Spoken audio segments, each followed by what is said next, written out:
Welcome to What Matters Now, the Times of Israel's long-form weekly podcast drilling down into one subject affecting Israel right now. I'm your host, Amanda Borschel-Dan. This week, I visited Israeli thinker Yossi Klein Halevi in his Jerusalem home for a deeply intense probe into what it means to be part of this existential Israeli struggle right now.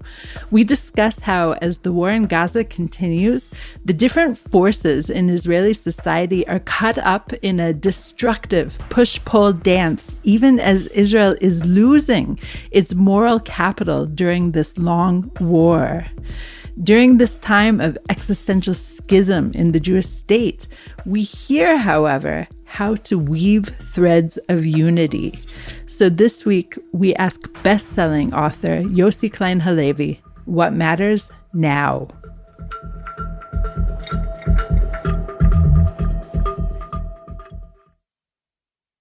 Yossi, thank you so much for allowing me into your home here in Jerusalem to really have an open-ended conversation.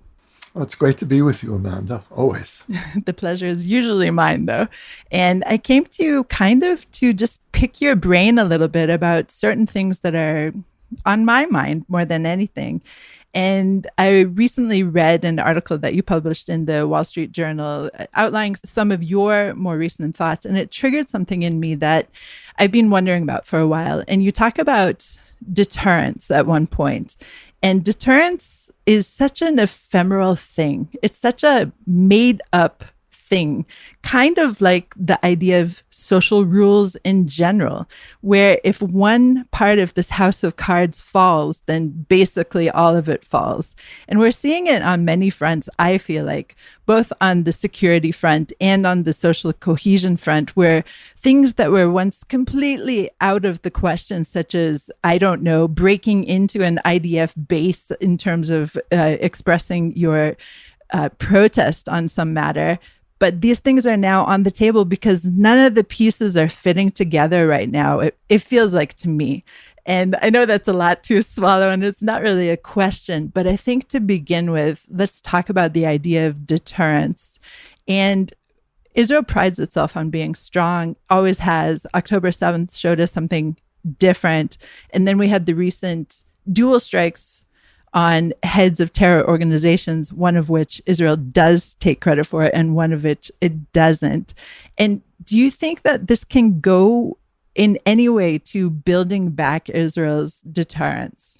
Well, I think you're right, Amanda, that there's something artificial, almost arbitrary about how deterrence is determined. And we obviously lost our deterrence on October 7th. Our weakest enemy delivered the most devastating blow in our history. But I had thought that we had made a fairly credible effort at regaining a measure of deterrence. We rallied as one society on October 8th, and it was an extraordinary thing to see the pivot, the instant pivot of Israeli society from our most schismatic point, which was October 6th, and then one of our most unified moments, which was October 8th. And I think the army, after a slow and confused start in the early weeks of the Gaza war, has shown an increasingly sophisticated ability to deal with the conditions on the ground. I think the army has to some extent acquitted itself. And then these assassinations. But you know, when I realized that we have not regained our deterrence was when the Houthis hit Tel Aviv. And I thought, the Houthis, they're not afraid of us either anymore. And so on what basis? We hit back in a way that I think really stunned them. I think that Iran and Hezbollah both were shocked by the sophistication and daring that we showed in the assassinations. And yet here we are sitting for almost 2 weeks waiting for them to retaliate. And there's something shameful about this. From a kind of classical Israeli perspective, we're sitting and we're waiting for them to hit, and the Americans are protecting us. Why don't we take the initiative? And it really goes back to something that I worried about on October 8th, which was that we were hitting the wrong target. And I felt we should have gone either to Hezbollah directly, or even more to the point, go right to Iran's nuclear facilities and stop playing this game of incrementally regaining our deterrence and deal with the head of the snake. But we didn't do that, and we're paying an enormous price for continuing to fight Iran's proxies. This is something that, of course, former Prime Minister Naftali Bennett has expressed recently as well in interviews, that Iran should have been the target or should still be the target. Absolutely right. But at the same time, if you think back to that October 7th, October 8th, October 9th mindset, of course, Hamas had to be punished as well, no? Yes, but not immediately. And look what's happened. We have lost almost all of our moral capital, justifiably or not. I think mostly not justifiably, but nevertheless, this was entirely predictable. We know from previous wars between Israel and Hamas that after a couple of weeks or even a couple of days, whatever sympathy we had begins to erode.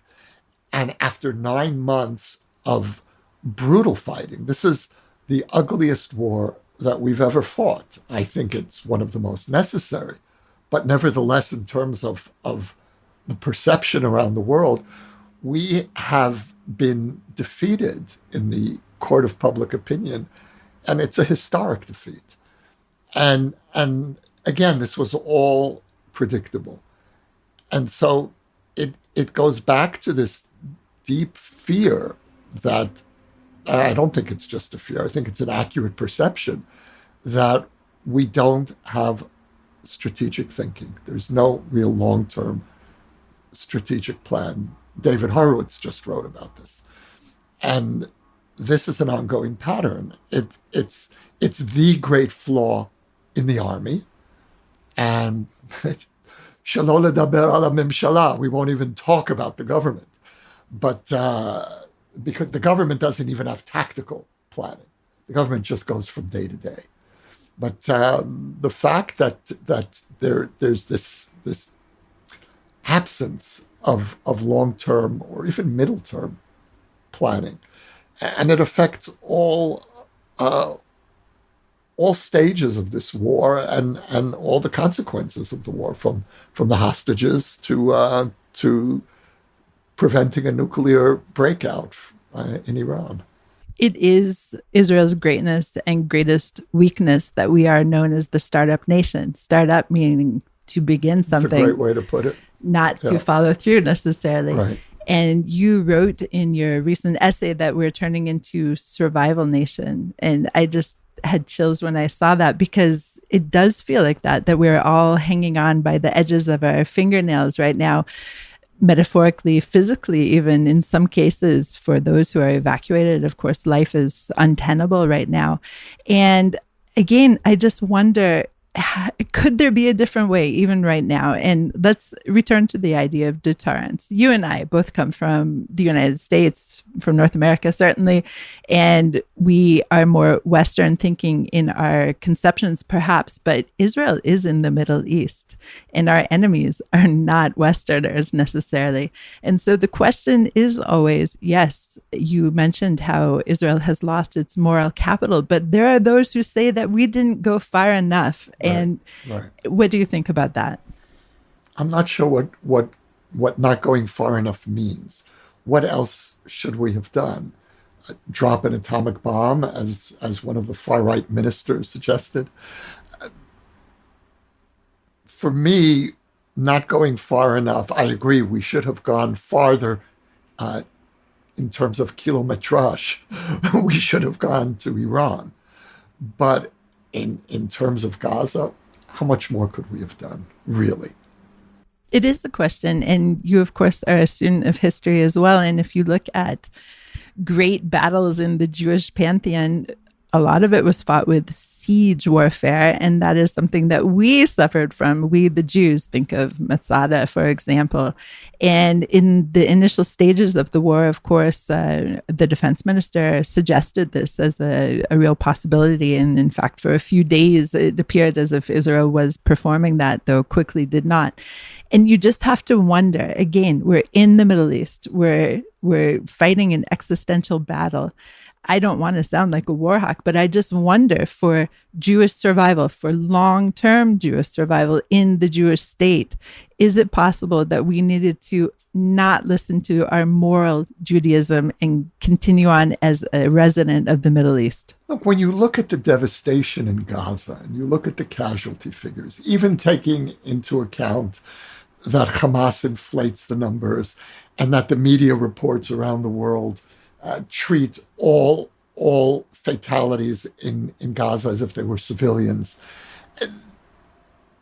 we have still inflicted enormous damage on this little strip of territory. And I don't really, we could go the route of our finance minister Smotrich, who would like to see us starve to death 2 million Gazans. Those are his literal words, starve to death. If we go that route, then we will lose our power. And Israel walks a very delicate line between security and morality. That, in some ways, is one of the defining struggles of Israel, and for that matter, of pre-state Zionism. Through this 100 years of struggle that we've been in, we have struggled in ourselves to define the borders between between morality and security. Sometimes more successfully, sometimes less, in one direction or another. But if we give up that struggle, we will lose our credibility among our remaining friends. And what the far right doesn't understand about power is that power is not just military might. Military might is the endpoint of a very complex web of the ground that creates the possibility for military power. Economic relations around the world, the fact that we are part of a global economy, the fact that the U.S. is our closest ally, the fact that diaspora Jews around the world are still supportive of Israel.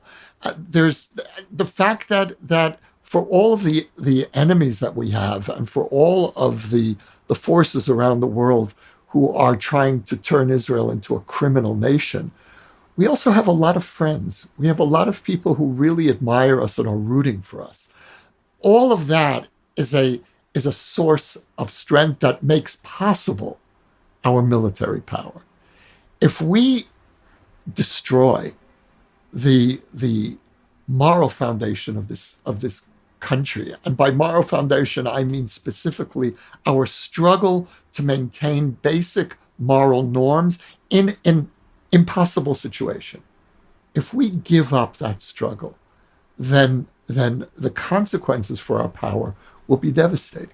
You're talking about a web of possibility and a web of push-pull condemnation. Part of the condemnation, of course, that we're hearing right now is internal. And I'd like to turn our lens on the internal struggle as well. You mentioned that there's the far right that would press on, as I've been suggesting, as the devil's advocate here. And then, of course, there are those who'd leave the war altogether and possibly abandon any chance of full-on victory or total victory, as our prime minister likes to state it. But there has to be some kind of Do we have to quote him? there has to be some kind of point of connection between the two. Otherwise, we're just going to break apart. And this is what I'm most worried about. And when we saw a couple of weeks ago the overrunning of 2 IDF bases as a form of protest, my heart sank even further than it did on October 7th, because then the enemy was from without, and now the enemy, as I see it, is from within.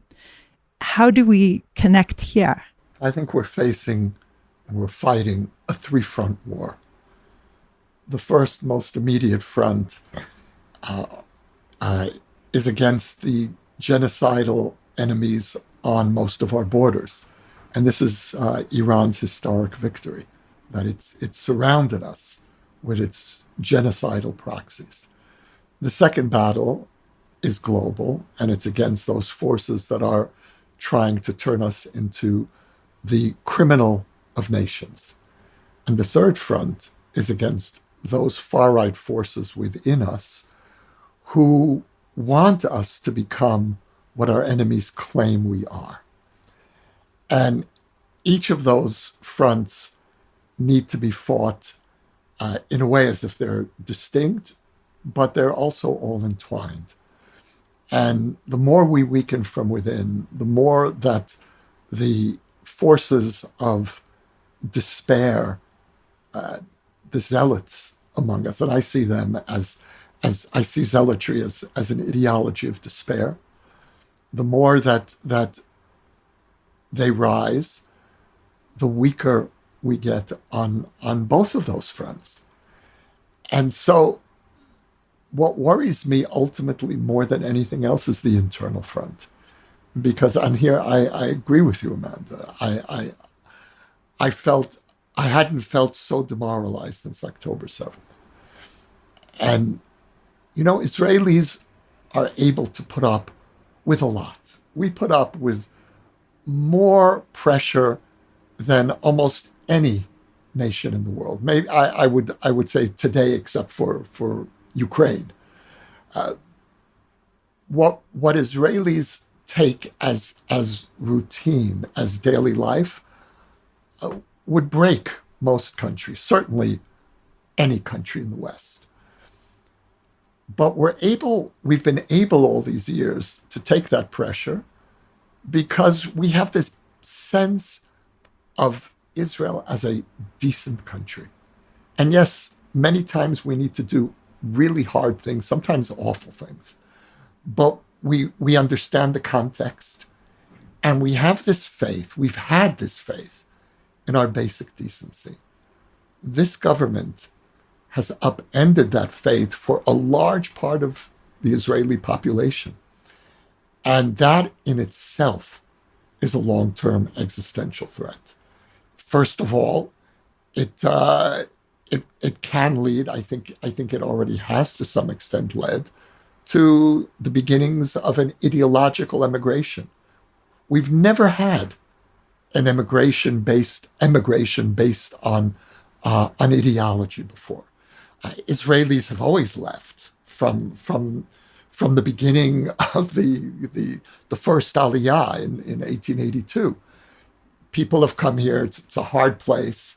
People have left for economic reasons, for family reasons, personal reasons, professional reasons. But with this government over the last 2 years, we've seen the beginnings of an ideological immigration. If, God forbid, this government stays in power to the end of its term, we are going to see an intensification of that ideological immigration. And that in itself is an existential threat. You mentioned startup nation before, because the people most likely to leave will be the next generation of startup nation, who are portable, who can take their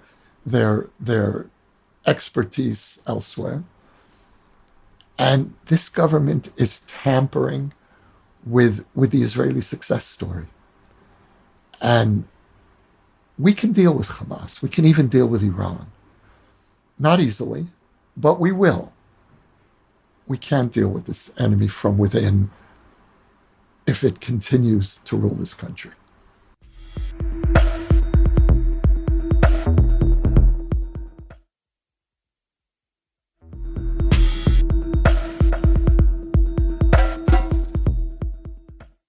you accuse the far right of fomenting unrest. And I would say that also the left does the same thing, for each for their own purposes, each through their own eyes for very righteous purposes. But at the same time, when you have hundreds, thousands going to the street in protest, it does foment unrest. And I hear stories, very sad stories of friends who have passed by, specifically last summer before October 7th, passed by the anti-government protests wearing a kippah and being called the worst of names. And they themselves may potentially even be on the side of the protesters. But because that person had a kippah, he was denigrated. There's so much schism right now. Again, each believes fully with full hearts that they are doing the righteous thing for their nation, for their children. And I just wonder how to make some kind of crossroads, make some kind of change. Well, first of all, I wore a kippah, and I wore that kippah to a year's worth of anti-government demonstrations and felt embraced, and there was no sense of a cultural rift. In fact, there were numerous attempts, some of them successful, some less, to reach out to religious Jews on the part of the democratic movement. I would make one other adjustment in what you said, which is that it's not the left. Of course, whatever's left of the left has been part of the demonstrations, but the strong majority are not left-wing. They're center, maybe center-left, maybe center-right. And that's who have really carried this protest movement. Now, I have barely attended demonstrations since the war began, mostly because I felt that it wouldn't work. We need to reach out to the soft right. And the soft right was being alienated by demonstrations during war. So I felt that tactically it was a serious mistake. And I feel we need a new approach here. The other thing, Amanda, for me personally, it's not a question of left, center, right. I voted in the 40 plus years that I've lived here all over the map. I voted for Netanyahu. I voted for Rabin. I voted for Sharon. All over. For Yair Lapid in recent years, pretty consistently. And I have no problem with ideological differences. I have friends who are on either side of the major questions. And I personally have been on either side of these major questions. What changed for me with this government was two things. One is the rise of corruption as a system. We've always had political corruption in this country. Mapai was notoriously corrupt. But something with the Likud is different. This is corruption without any concern for the national good. And this is something we've never experienced before. And the other thing that changed is the rise of the far right. Now, for me, there are two forces in Jewish life that are almost existential threats if they're left unchecked. One is the anti-Zionist far left, and the other is the anti-democratic far right. Israel can continue to thrive only if it remains a Jewish and democratic country, and those are two very messy identities. But if we begin to pull apart that entwinement, then we're destroying the foundations that have made a basic unity in this country possible, and that has made it possible for the diaspora to support Israel. And if you look at what's happening in the last few years, and this worries me very deeply, in particular about the relationship between the American Jewish community in Israel And that is that in growing parts of American Jewry, there is a legitimization of Jewish anti-Zionism. And on our side here in Israel, we're seeing the rise of forces that were always beyond the pale. Kahanism, the radical right, was regarded as untouchable, not only by the left and the center, by the Likud. When Meir Kahane used to get up to speak at the podium in the Knesset in the 1980s, when he had a faction of one,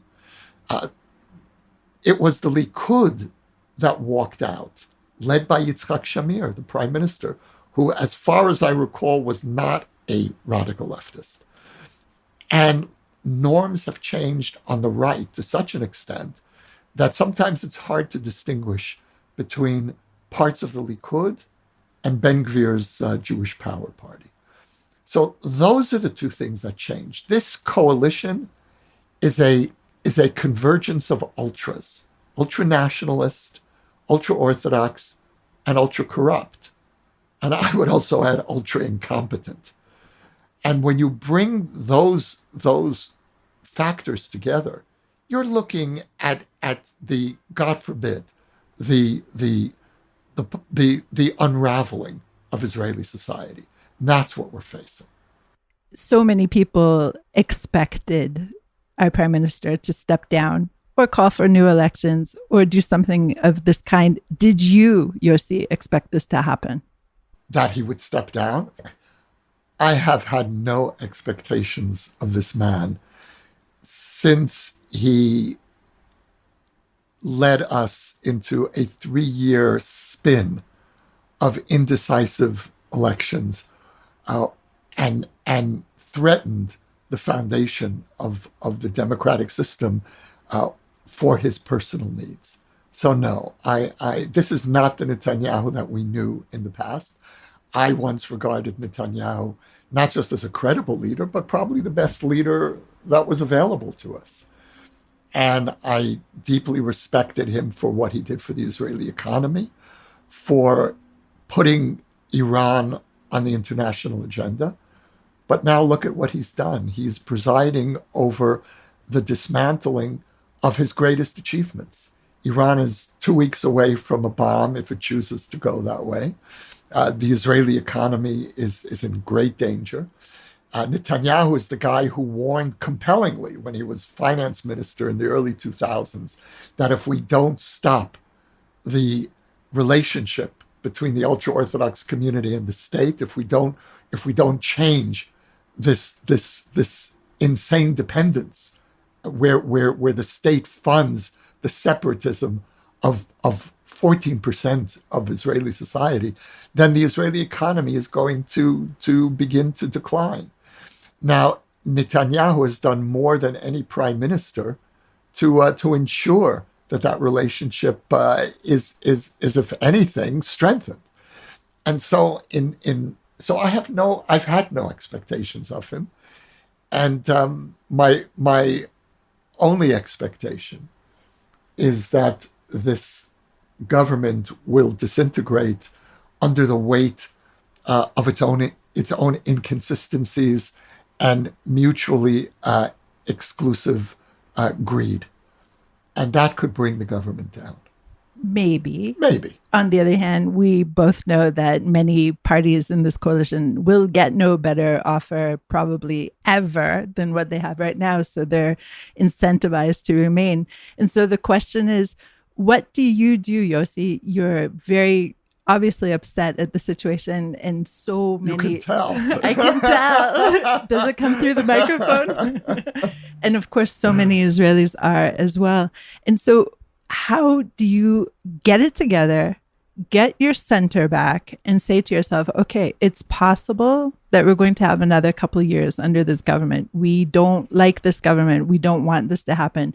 How do we get it together and not break apart and break apart our society? It's a very difficult question when you believe that the government is threatening the basic foundations of Israeli society. Look, when we made Aliyah Amanda. Those of us who came from the West came with eyes wide open. We didn't come after the Six-Day War. I made Aliyah in the first weeks of the first Lebanon War in the summer of 1982, which was a terrible time here. Inflation was in the hundreds of percent. It was Argentinian level inflation. The country was tearing itself apart over a war which we'd never done before, over the justness of a war. And yes, we are debating about the war now, but we're not arguing about the justness of this war. Almost no one is arguing about the necessity for this war. We're debating, and it's a legitimate and necessary debate about what do we prioritize. Do we prioritize saving the hostages or destroying Hamas? And those are two essential Israeli values that we're struggling to prioritize. So I came here with this sense of whatever happens, I'm along for the ride. And there was something really, in a way, bracing about joining the Israeli story at one of its lowest points, because there were no illusions. The first time I visited Israel as a boy was the summer of 1967. And you can imagine the illusions about Israel that I came home with. This is the happy ever after of Jewish history. That's it. It's over.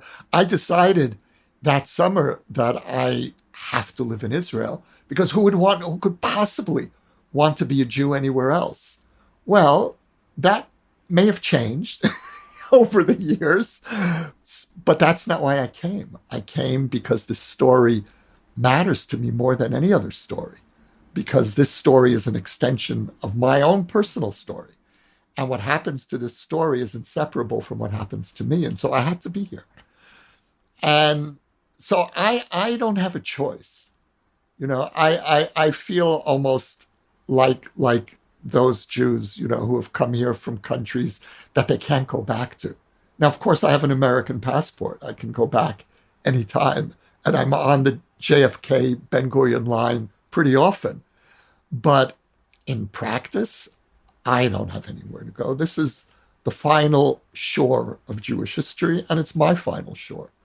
So however this plays out, if, God forbid, this story fails, then my life has failed, and I'm here, and that's the judgment on my life. Even then, I don't think I'll have regrets for tying my life and my family's life to this story, because in terms of Jewish history, it had to go here. And I see that as really a inevitable, given Jewish identity, given the centrality of this place in our story, given modern Jewish history. There was no other place but this. And I feel this incredible privilege to be part of this. I feel the privilege of being a custodian of this story, whether we're rescuing Ethiopian Jews and freeing hostages in Entebbe, or screwing up hostages in Gaza and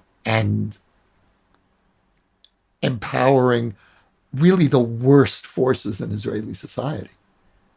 I'm in it no matter what. And so it's fasten seatbelts time again. I mean, it always is here, but this is our life. I echo every single thing you said. Of course, I came here much later, just before the second Intifada. That was good timing, too. That was good timing, exactly. But again, my question is, and I guess I turn to you because I see you as a reasonable yet passionate voice. Sometimes. And the question is, how do you recenter yourself and make it so that you can live with the other? You personally? You personally, Yossi. Oh. How do you do that? And and make this bridge to the other side, to even the far right, which is anathema to everything you believe in?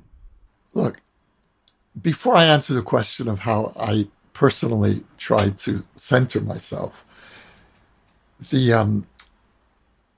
I believe that we need to build bridges to all parts of Israeli society, including Israelis who vote for the far right, if not the leadership of the far right itself. They do not belong anywhere near government.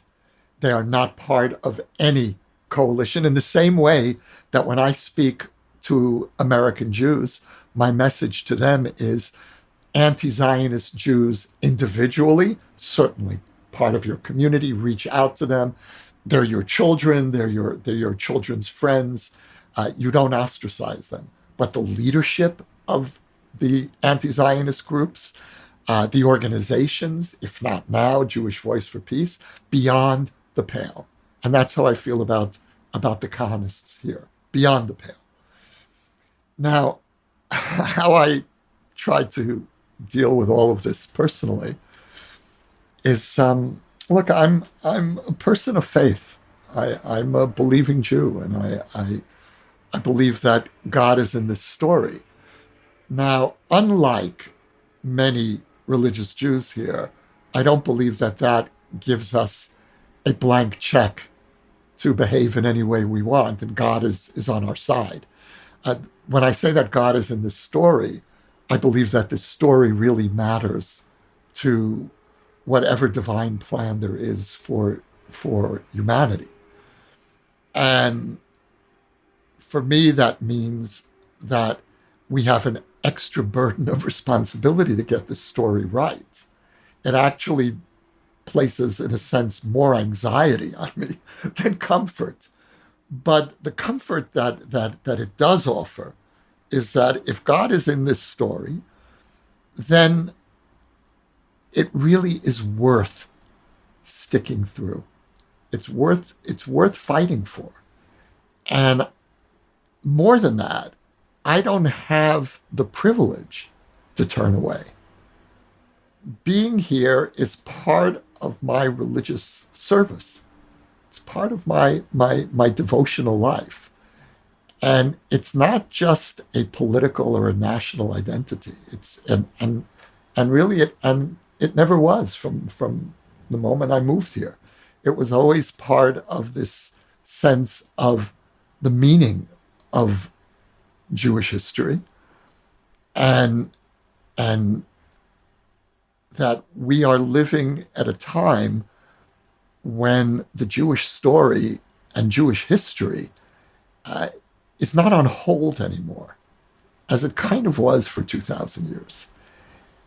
And that's very frightening, because the moment that we decided to come back here, we decided to put to the test all of our fondest hopes and assumptions about who we are as a people. This is the testing ground of Jewish history. And it's a brutal test, because there are very few nations, if any, that have been put to the kind of relentless test that we have. You know, we went from the Holocaust into endless siege, war, terrorism, without a break. And so I understand that some Jews are cracking. I understand the far right. Look, my own personal background, you're nodding, yes. I come from there. And I understand that rage and despair and hatred. I grew up on that. But it's precisely because I understand it that I know how destructive, self-destructive it is, and why we need to quarantine this and not indulge it.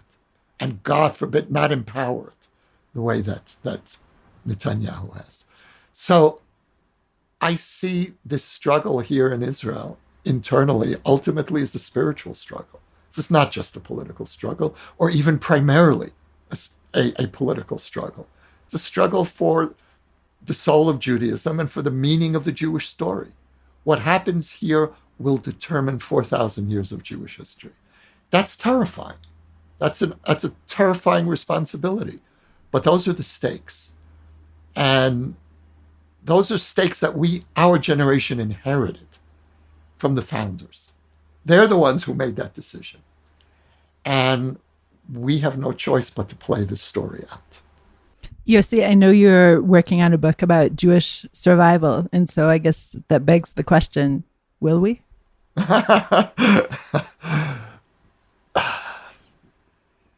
The other day I ran into a friend, an Orthodox woman who is very involved in Muslim-Jewish relations.